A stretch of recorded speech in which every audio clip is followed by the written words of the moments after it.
Okay, so phase one, time-saving plan creation. And whilst this is going to save you lots of time in terms of the thought process that we go through, this really does set us up for the rest of the mentorship. And once you understand this thought process and how to manipulate it, you can create plans pretty quickly, but you can also do it in a very systemized manner. So like I said in the previous lectures, regardless of who comes to us, we can go through this decision tree each time and come up with the perfect program or the best program we can write currently. And then we're going to be able to base subsequent programs off of this original program that we create. So we don't have to necessarily go through this whole process each time, but when somebody first comes to us, we're going to go through this process, create a really good plan. Then we can make some changes long term in order to keep things flowing into the next block of training. And then as we'll find as we get into week 4, these can then become the basis of our skeleton plans, our templates, which we can then adjust for our clients depending on their specific goals and needs. But if you've got a sedentary client coming in to train with you 3 days a week, they're probably all going to need fairly similar programs that you can adjust. So this is where we can start to save a lot of time, but going through this thought process each time is going to help hopefully really clarify everything for you and make it nice and simple. But that doesn't mean that it's going to be easy to start with. The way that I think about these things is probably a bit different to a lot of people, and therefore it might take a bit of time. But the great thing is, the more effortful that learning is, the more powerfully it is retained. So if you're trying to go through this and you're having a few stumbling blocks, keep working at it, keep going through the process, keep trying to write plans in this way. And we're going to have a number of examples within these lectures. We're going to have opportunities for you to write programs and submit them.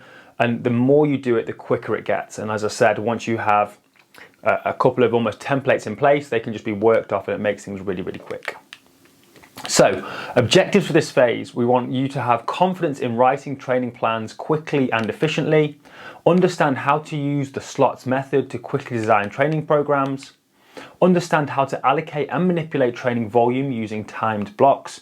So something that, if you've heard me speak about this before, we often write programs and then try and shoehorn them into 60 minutes instead of saying, well, I have 60 minutes with this client or 45 minutes with this client or 30 minutes depending on your business model. I need to use that and work backwards from that as opposed to just trying to cram stuff in there, because then we end up with too short rest periods, those sets aren't as effective, or we have to cut things out. I'm sure we all have problems where clients get a bit chatty and then you get to the end, you're like, oh gosh, that's the end of our session, and you didn't get those last 2 exercises in. And they're important because you wrote them into the program. So can we have a process where that is all simplified for us? We're going to understand how to use zonal or strict prescriptions to plan session structures. So this is going to allow us to have some auto-regulation to allow things to be opened up or closed down depending on how the client is when they walk in on the day, but also manage semi-private and larger groups so we can individualize programming really, really quickly. And then, as I mentioned, create skeleton plans to help you design and delivery of one-to-one and semi-private personal training plans. So even if the person actually doesn't come to you, you can still go through this thought process if it's an online client, for example. So the first 2 weeks will really be about understanding this thought process and this slots method. From there, we'll then go into this idea of timed blocks and the timings for the blocks and the manipulation of all this kind of stuff and how that should be planned for as opposed to hoped for. So most people write a session and hope they fit it in. We're going to plan everything down to the minute details. And then we're going to look at how this all comes together in week 4 to create some skeleton plans. So this process, as we've said many times now, it isn't a program. So we can go through the same thought process, and as I said, I might come up with a program for a ranked beginner, or I could come up with a program for an advanced bodybuilder. It's all going to look very different, but it's going to go through the same process in that decision tree each time. So this is it laid out. I'm showing it you now in full because we can get an appreciation of it, and then we're going to work through it time and time again. So we're going to say, how many times a week is somebody training with us? How many exercises do I typically put in a session? Now this is very malleable. You can obviously change this almost on the spot if you wish, but it's always a good idea to have it. And again, this goes back to this idea of time. Organization, logistics. The better I am organized, the better my session flows, the better my clients understand their exercises and what they're doing, the more time I have within that session. So potentially I can get more exercises in, but then more exercises might mean less volume per session or per exercise and all these kind of good things. And we're going to talk about all that. But basically it'll allow me to understand how many total exercise slots I have over the course of the week. From there, I can allocate these slots to the different movement patterns that we have, and we'll talk about that again later on. but this is all going to be in accordance to the goal of the block. Am I going to try and keep my plans balanced or biased? And even if your client doesn't have biased goals, you may create those biased goals in order to help constrain your decision making and provide that variety for your clients. It's also going to go down to the type of block that we're thinking about, and this is something we'll cover in phase 3, where we look at different hypertrophy and density and intensity blocks and how we can really manipulate those. Once we have our total number of slots and we've allocated them over our patterns or muscle groups, and again, this isn't supposed to be making much sense at this point, I'm throwing it out there so it kind of leaves a little bookmark in your head, and then as we start to run through the process each time, the more you hear it, the more you try and retrieve this information, the easier it is it's going to stick. We then select our training split, knowing that training splits are just constructs that we've created in order to help programming. You know, I'm going to do an upper lower push, I'm going to do legs push pull or whatever it might be. You know, oftentimes that's just us using it to kind of help organize things. Ultimately, the body understands stress, recovery, and adaptation. We then make sure that we allocate our slots over the course of the week, try not to violate those principles that we spoke about in the theoretical foundations. So training body parts 2 times a week, not more than kind of 2 to 8 sets, making sure that we've got some recovery between sessions where appropriate, all those kind of good things. Ensure that they work logistically and physically, so I'm not trying to superset a split stance work, so like a lunge with a squat or something like that, because of course that would not make sense. Or logistically, does it make sense in terms of, am I trying to superset a pendley row with a back squat? Well, I'm either going to have 2 barbells, or I'm going to have to strip off a lot of weight each time, which is going to be an absolute nightmare from a timing perspective.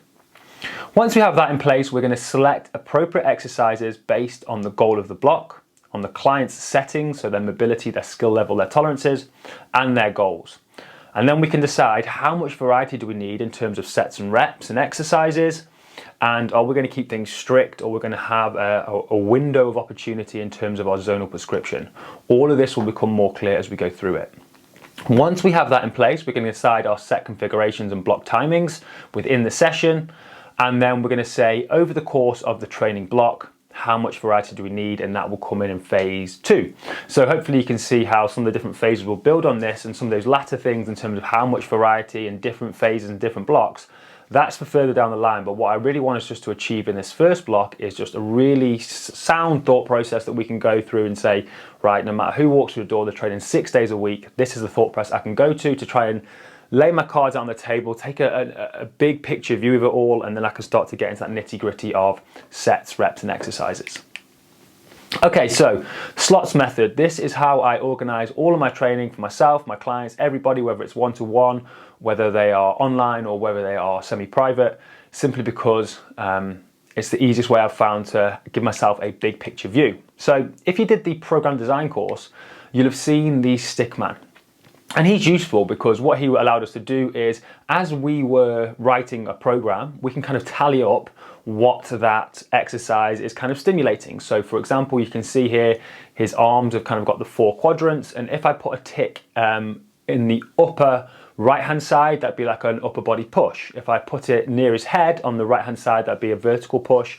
If I put it vertically but behind his neck, that'd be a pull. If I put it towards the back of his arm, so if he's standing to the side, it'd be a pull. And if that doesn't make much sense, it doesn't really matter too much at this stage because we're not going to be using him. But ultimately, it was a really nice way of just looking at a program and going, yeah, that's got 5 movements in it, or my 3 sessions haven't got any knee dominant movements, right? I need to try and put a knee dominant movement in, or something like that. But when I went back and thought about that, it was basically like a tracker. It would tell me what I've done, but it wouldn't give me any structure as to what I was trying to achieve. So as I said, it would tell me, okay, you've missed out a knee dominant movement in there, you haven't got any knee dominant movements. But actually it wouldn't give me any structure to say, well, how many knee dominant movements do I want within the course of this training week that I can then, allocate volume to. And so I wanted to I wanted direction. I wanted something more that was like Google Maps as opposed to that GPS tracker. So I want to know where I'm going with some direction to my programming when I go to write it, as opposed to something that just tells me what I've already done. Because if I'm making loads of mistakes on the way, it still doesn't direct me onto what I need to do. So this is where this idea of this slots method came in. And as I've mentioned in the previous lectures, this is going to help you to zoom out straight away from this kind of Google Street View all the way to the biggest picture of our planning. Because we've already kind of said long-term planning, right? Our clients come in, what's their goal? Is it time bound? When have they got breaks? When have they got holidays? From there, we can decide how many training blocks we want. Maybe it's 2, 3, and obviously if it's someone's coming indefinitely, they just want to feel fitter and healthier, we're mainly really focusing on this first block of training with an idea of where we might want to take them in the next 2. But with that in place, I'm saying, right, novice clients come in, they want to train 3 days a week, and they're coming to me to train all 3 of them. Right, I now need to zoom out from thinking just writing sets and reps to say, well, how many exercises do I want for them each session? Where do I want that volume going in terms of stimulus, exercise selection? And then we can start to get in the actual exercises that we choose and the sets and the reps. So first question we're going to always ask ourselves is, how many times per week is our client training? Now, hopefully with your pre-consultation forms and your consultation and all that kind of stuff, you'll get all the information that we spoke about before. You'll have hopefully done a movement screen. So you know what movements are appropriate for them, what maybe aggravates them, how much skill level do they have, how much volume are they currently doing, if they're training, all those kind of good things. But with that in place, we can start to go through this. So how many times per week can that person train? How many exercises do you typically put in a session? Now, when I say this, I am talking about the large compound movements that we are trying to kind of progressively overload and keep in our sessions fairly regularly. So I'm not talking about warm-up movement preparation stuff. I'm not talking about finisher stuff. I'm not talking about what I would call filler or complementary exercises. So if I'm doing a superset, and we'll go back to that chest supported row with an incline dumbbell bench press, I may have a third exercise in there. Could be biceps, could be some lower body mobility if we've got squatting next. And I'm going to go through exactly how I use my complementary exercise later on, but I'm not counting them in there, okay? I'm only counting the big lifts. And it's important to know this because some people like to work at a faster pace, have more exercises in. Other people like to have less exercises in and really focus in on those. And there's going to be a number of times we're going to manipulate those number of exercises, okay? So don't get too caught up in it now. But one thing we know is when we work with PT, time is constrained. So you can't just say, you know, if I've got my training program and I've got 90 minutes to train, I might be able to get 8, 9 exercises in if I want to. However, if I've only got an hour session, I've got to do some mobility work in there, or I've got to do some movement prep, I've got to do warm-up sets, I've got to do instructions and coaching and cueing and all that kind of good stuff, and this client really likes a finisher, then my time is constrained, and so I can't just have an infinite number of exercises. And even if you're working with online clients, like I said, and they've got 90 minutes to train, this process will still work, and you'll just have a bit more freedom in terms of how many exercises you can put in. Once we combine those two things, it gives us our total number of exercise slots for the week. So really quickly, if I have 5 exercises in a session and I train 3 days per week, on average, I've got about 15 exercise slots over the course of the training week in which I can program. Now, of course, you could have 5 on 2 days of the week and 6 on another day. Well, that would just give you 16 slots over the course of the week. So don't get too caught up in what I'm saying so far, thinking it's got to be the same all the time. You could have it completely different on different days, but the idea is to try and understand your total number of exercises that you can program over the course of the week. So when you first start this process, just keep it nice and simple. Maybe 5 exercises every single time. And as you can see here, that's typically something like a main lift and then 2 paired sets or 2 supersets. And again, don't get caught up in the movement patterns. Just for now, understand that I'm saying 5 exercises. It's a main lift potentially, and then 2 paired sets or 2 supersets. Of course, you could do it completely differently. You could say, actually, I'm just going to do a paired set and then a tri-set. That could be whatever you want to do. This is completely fluid, it's completely malleable in terms of what you want to achieve. But I could have 5 exercise slots, I could have 6 exercise slots, which might be a main lift, a paired set, and then a tri-set. I could have 3 paired sets, again, that would just be 6 exercises within that session.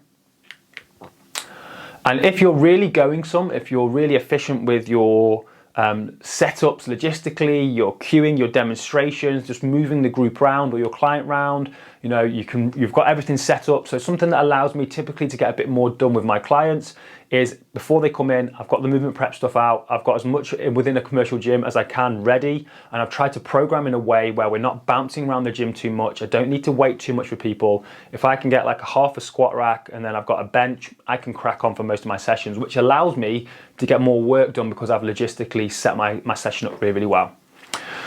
So 5 exercise slots, 6 exercise, 7. Like I said, you can make it your own. You can have 10 exercise slots per session. However, you know, the amount of demonstration, moving people around, warming weights up, making sure that the setup's correct. And then of course, even if I just said, 10 exercises and you've still got to get a warm up in and all that kind of good stuff, you're probably looking at less than 5 minutes an exercise, which is typically less than 2 sets. So is it worth setting up 10 exercises with 2 sets when you could have easily done 5 exercises with 4 sets and had a bit more time logistically? So typically 5, 6 or 7 big lifts in the session. And of course, all of these different segments, so the red, the blue, the green and the pink, they might have their own complementary or filler exercise to go with them. And again, we'll talk about that more in future lectures. What we then do, as I said, is multiply the number of exercises per session by the client's training frequency. So you can see here, if somebody is only doing 1 session a week, if you're doing 5, 6 or 7 exercise slots, that's the total number of exercises you've got to program over the course of the week. And something I'd say now, I know a number of people program for clients that train once a week. It's an almost impossible job. It's extremely hard. You're never going to fit everything in. And typically you need to try and either train those clients, encourage those clients to train more, or not take those clients on if it's possible. But you know, we don't live in the perfect world, so if you do work with those people, you might typically tend to think of trying to fit a few more exercises in just to try and cover your bases and then just work them hard. But if someone works out with me twice per week and I do 5 exercise slots per session, that means over the course of the week I have a total of 10 exercise slots to choose, or if I was going to pack in 7 exercise slots, then I might get 14 in. And hopefully you're starting to think, as I've already elaborated on, you know, what would 5 slots allow me? Well, it'd probably allow me a bit longer for each program, for each exercise. So I could probably take longer with coaching and demonstrating, might have a little bit more time for a little bit more volume because each exercise will be allocated a little bit more time. But what would 7 slots allow me? Okay, we'd have to move at a faster pace. Logistically, they'd have to be set up better. The client would have to understand the exercises a bit better. They probably have to be well conditioned because we're going to be bouncing around really quickly. So you can start to see there might be a time when you want 5 and there might be a time when you want 7 or 8. And I don't think many of our general population clients will be training with us 4 times per week, but if they were and I had 5 exercise slots per session, then they would have a total of 20 exercises on which I can program over the course of the week. And again, if you're still watching this and scratching your head a little bit, hopefully the penny's going to drop as I move through the next couple of phases. As I've already mentioned, you can have different slots, numbers on different days. It's all about, to start off with, figuring out the total number of slots over the course of the week. And this can be adapted as you go, but it just gives you a starting point, a reference point. So my client comes in, I say, right, how many times a week is this client training? How many exercise slots do I think is going to be about right for this client per session? We're not talking about like smaller movements at this point, which are getting the big rocks in place. And then from there, we multiply that out to give us a total number over the course of the week. So I could have, let's say somebody's training with me 3 days per week and I do 6 exercise slots each session. I've now got 18 exercise slots over the course of the week. Now, alternatively, for some reason, you might have 5 on one day, 6 on another day, and then 7 on another. You still have 18 total slots over the course of the week. It doesn't matter how you distribute them yet, we're just getting that number in our heads. And I'm sure most of you are sitting here going, yeah, I know that roughly I get in 2 paired sets in a main lift or some finishes or whatever it might be. And like I said, some people may go around a bit faster paced and they manage to get 9 exercises in. That's great. This is all about adapting to you, just adapting the thought process to your business, your clients, your models. So now we have a total number of exercise slots for the week, we need to consider how we're going to use them. And so in order to do that, we're just going to start to think about movement patterns. And as one of the next slides says, patterns doesn't dictate muscles, but when we first start, it gives us an easy way to organize things. Okay, so really quickly, if I said to you, I'm doing a pull from here, at what point does that pull become a vertical pull and what point is it a horizontal pull? So think of something like an inverted row. It might mess up our movement patterns. Let's think about a trap bar squat. We're squatting, but the weight's been picked up off the floor. Some people might go, that's a deadlift. Some people might say that's a squat. Which one's more knee dominant? Which one's more hip dominant? And we can get really confused. And this is why maybe as you develop your understanding, you move away from movement patterns. But when we're first using them to organize, they're a great place to start. So here we've broken the body up into upper and lower. Upper has been broken down into push-pull, vertical and horizontal, and then the lower body's been broken down into bilateral and unilateral for both hip and knee dominant movements. I'm now going to allocate my total number of slots over those movement patterns. So here you can see I've got my push-pull, my knee dominant, and hip dominant, and we're going to use the example of somebody that trains twice per week. And I typically do 6 exercises per session. So let's say for now that's 3 paired sets that I do with them. Or it could be a main lift, a paired set and a tricep to finish because they want a bit more volume, they want to move around a bit more, get a bit hotter and sweatier towards the end. Absolutely fine, but all we're saying is so far, step 1, how many times a week is this person training? Twice per week. How many exercise slots do I think is appropriate for this person? I'm going to go 6 per session, so I've got 12 in total. Now what I'm going to do is allocate those 12 over these movement patterns. Now, this is just a random example. You don't have to worry about what I've done here. But this is where we're going to go back to the goal of the block. And we're going to say to ourselves, is the goal to spread our training stimulus evenly or in a balanced manner as much as possible? Or are we going to try and allocate it in a more biased fashion? So as I said, if somebody wants more chest, am I going to try and drive more volume towards the chest? If they want to improve their squat or their pull-up, am I going to drive more volume there? But the first thing you should notice here is because somebody's only training with me twice per week, I'm going to struggle to get them to train each body part twice per week, as we said would be our best case scenario. So in this block, we've got vertical push, horizontal pull, bilateral knee dominant movements, so squatting type movements, and then more hip hinge movements, all being trained twice per week. That's kind of hitting our recommended guidelines. However, the others are only being trained once per week, and that's oftentimes, fairly inevitable because, like I said, they're only training with us twice per week. So these exercises straight away highlight to me that they might be primed for either more volume, and there's a number of ways we can do that, or those intensification techniques if it's appropriate to that client. If not, all that I'd say is in the next block of training, can I try and make sure that some of the exercises that were only trained once get trained twice, and some of the exercises that are trained twice might only get trained once. So we've got balance over the course of the blocks, and while doing that, we'll also provide some variety for our clients. But at the moment, we're just very high level thinking about this. This distribution, as I've already said, for the number of exercise slots per movement category is entirely based on the goal of the block. One of our tasks that we're going to do in a second is creating our own movement categories, and we're going to get onto that in a second, but don't worry about it for now. So all I've done here is I've taken those movement patterns that you just saw in the red boxes, so horizontal push-pull, vertical push-pull, bilateral and unilateral knee dominant movements, and then bilateral and unilateral hip dominant movements. Then the very top box is the training frequency, so twice per week, and then the box below that is the number of exercise slots per session. So very quickly, we'll go back to that example we used a second ago, if somebody's training twice per week, and they are doing typically 6 exercises per session, I've got a total of 12 exercise slots. I've then just taken those 12 exercise slots and I've allocated them over these movement patterns, okay? And we can actually see that most things are being hit at least twice, because realistically, I've got a bilateral hip dominant movement in there twice, unilateral's only been hit once, but it's still hip. The only things that aren't being hit twice there really are my horizontal push and my horizontal pull. So I would just probably make sure that in the next block of training, one of my other upper body movements gets pulled back and they get put up. Or hopefully you're thinking now, well, the other option could be, Greg, that you have 14 slots. So you just add in 2 exercises on those days, and then you try and hit up, everything at least twice. But remember, the more exercises that we have in our sessions, the less volume each one of those exercises is going to get, and the more time pressured we're going to be in terms of logistics. So it's always a balancing act. But we do the same thing if somebody's training 3 times a week, if somebody's training 4 times per week. And these are whatever they want them to be, whatever you want them to be, okay? So just because I have these up here now, and for example, in somebody training 3 days a week, 6 exercise slots in each session gives me 18 total slots. So hopefully you can find that middle column now. And you can see that horizontal pull is getting 3, horizontal push is getting 2, vertical pull is getting 3, vertical push is getting 2, etc., etc., etc. You could make those numbers whatever you want. So here you can see, let's just go back one here. In fact, I might have to go back a couple.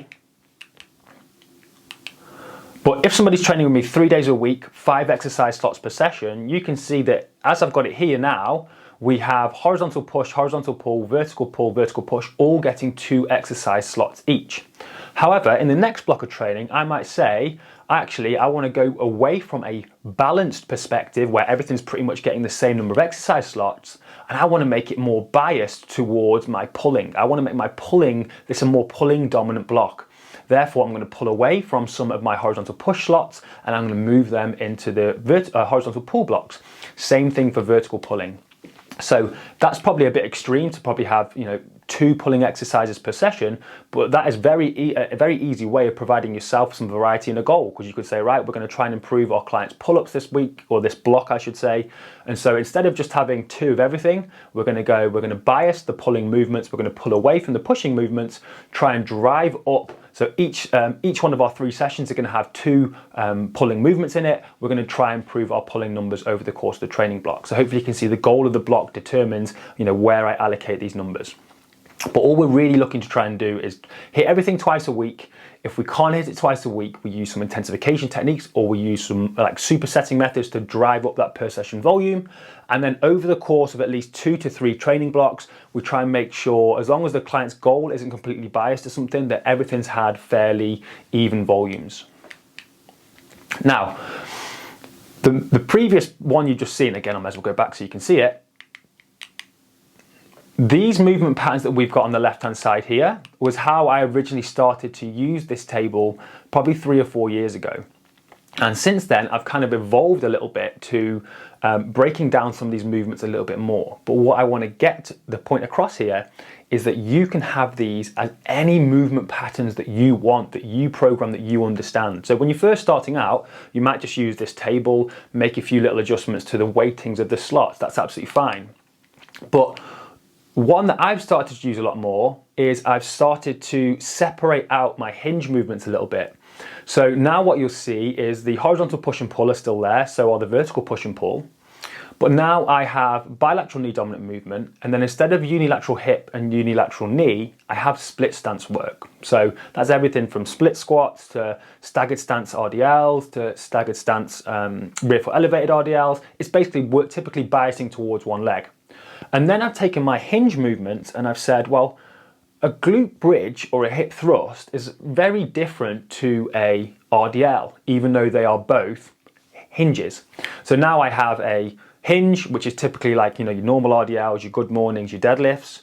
I have supine hinges, so obviously supine facing the ceiling, so that's any kind of glute bridge or hip thrust. And then I also have knee flexion movements in there as well, so things like shelks or banded leg curls, etc. And I've tried to allocate the volume over those, and I found that's just allowed me to write slightly better, more rounded programs than just having those other categories that we had before. But the important thing is that you have your own patterns. So like I said, to start off with, you might run and take this one, but they can be whatever you want them to be. I'm going to say it again, patterns don't dictate muscles. It's really going to depend on client architecture, their structure, how they're performing the exercise, how the resistance of the exercise, etc., etc. But it's a great way for us to start. So I'm going to finish this first lecture with a task for yourselves. I want you to consider the movement patterns that you typically like to train and the number of exercise slots that you like to use per session. If you're a kettlebell person, for example, you might put in some of the kettlebell lifts and more of the ballistic lifts. If you are more of a power lifter, maybe you consider some of those movements in there. If you are more calisthenics based, maybe those patterns are what you use.